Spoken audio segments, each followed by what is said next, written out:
have sports news for you today on the show. It's actually sports news combined with Kababayan Pride, because we're going to be meeting and talking to the dawn of NASCAR racing, and that is the first Filipino-American NASCAR driver, and that is Don Pastor. We're going to be talking to him later on in the program, but for now, nako, biggest story po, a major victory for the LGBTQ community, and what are the people saying about it?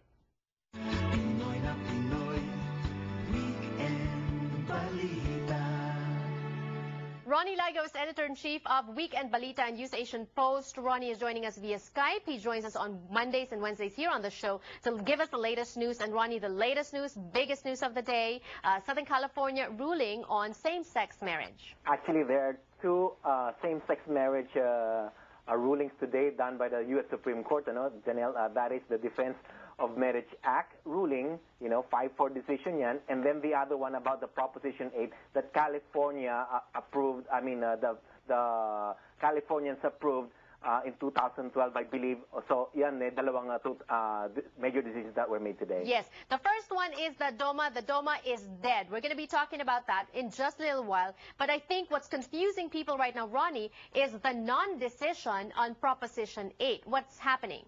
Yes, Proposition 8, of course, is just for the state of California. The Supreme Court said they decided not to decide on this law. Supposedly, that was,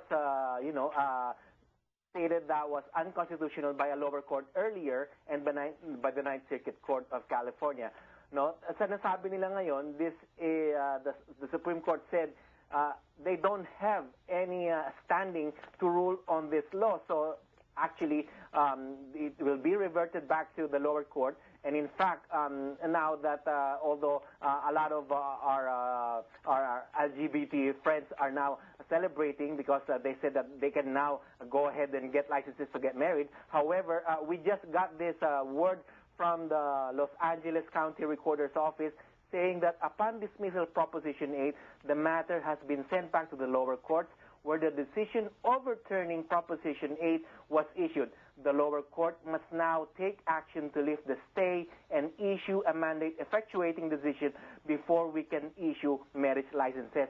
So, meron pa tayong antaying panahon or talagang final decision, either coming from the Attorney General of the state of California or from Governor Brown himself. Yes, the California Attorney General Kamala Harris has already asked the Supreme Court to lift the stay, Ronnie, at sinasabi niya na kapag daw hindi ito nilift, California will take legal action.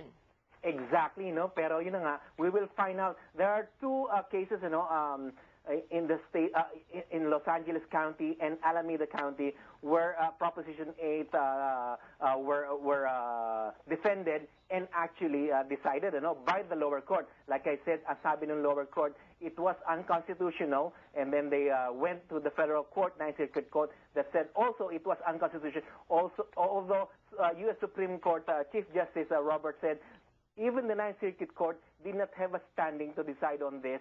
But, we will find out later if, marriage licenses will eventually be issued as long as a court, an order from the lower court stating that this should this new law should go and proceed, and, malalaman natin kung licenses will eventually be issued. Yes, and they're saying that as soon as everything is settled, that very same day when they have the rulings out is when people can actually apply for marriage licenses. And I know that couples, some LGBTQ community members that are couples, are already prepared with rings and plans and everything. So they're just waiting for that. Exactly. Actually, they can apply for a license. They can go online and get the license. However, as far as getting married is concerned, some people might just go to court again and try to block this move by them, if they really want to get married. Pero however, this, I guess, will have to be tested again in the court. But if the court said that, you can go ahead and apply and then get married, then we will eventually see that day happening in the state of California. Religious groups, Ronnie, understandably, are proponents of defending marriage as between the definition of marriage as between a man and a woman, and so they are upset. They are giving reactions to this ruling from the Supreme Court. But a lot of supporters of same-sex marriage or marriage equality are saying that this goes beyond religion, and this goes into human rights and basic rights of every human being. Ronnie, what are the rights that will be changed for same-sex couples because of this ruling? Yeah, if we're going to talk about the Defense of Marriage Act that was struck down by the Supreme Court, it said that all the federal benefits that married couples are getting should also be accorded to same-sex couples. That's the other Supreme Court ruling this morning at 5-4 decision.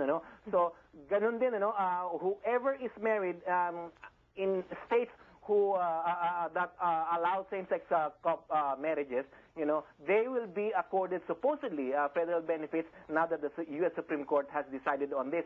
Ngayon, mapag-uusapan natin, even if immigration will also be affected kasi nga may mga same-sex couples that they want to petition their spouses kasi nga married sila sa ibang states. Also, although we're only talking about 12 states in the District of Columbia that have allowed same-sex marriages, and then 30 states said that marriage should only be between a man and a woman. Okay, that means the rights that I'm talking about, tax breaks, insurances and claims and inheritance from spouses, and even immigration. Thank you, Ronnie, for sharing those information with us. We're going to be talking about the impact of this decision on immigration when we return on Kababayan today. And meanwhile, Ronnie, thank you for sharing the news with us today. Thank you very much. All right, and more information on their website.